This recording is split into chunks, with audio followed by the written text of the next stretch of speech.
So, gagamit ako ng suka. Suka. Pag kilawin talaga, ibabad mo muna sa suka. Suka. Acid. Pag hiniwa mo. Yan, black na yan. Ano yan, malangsa yan. Pinaalis. Inaris yan. Sa mga Japanese restaurants, tuna sashimi. Hi. Salmon sashimi. Hi. Now, I have to cut into cubes. Pwedeng slice, pwedeng cubes. There you go. Wow. Yan. Babad. Babad lang natin sandali at mamaya pipigain natin. Okay, so nandiyan na yan. Of course, green bell pepper. Trono. Si Julian Trono. Pwede rin. Pwede rin. Pwede rin. Alright. Lolo.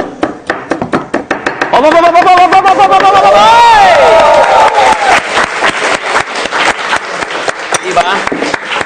Fantastic, baby. Oy! Grabe naman yan. Chef! Woo! So we have the ginger chop. Okay. Of course, a little bit of garlic, not too much. Minamas ng husto. Para pag kinain mo, walang butil-butil. Nakakaumay kaya, nakakasuya, di ba?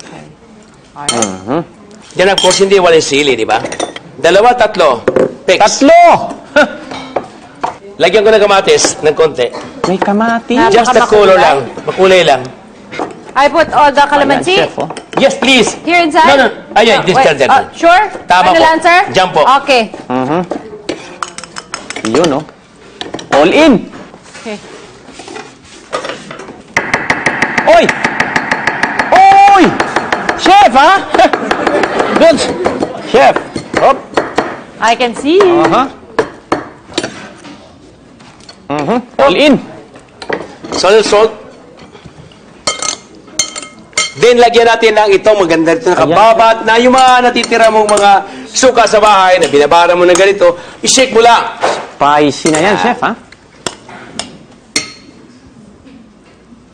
There you go. 2 tablespoons. 3 tablespoons. Ganda ng Ready? kulay. Yeah! So, i-squeeze natin. There you go. Pigain. Inga lang. Sarap. For the veggies. Ayun. Ah. Piniga. Ito ang tunay na kinilaw. Yan.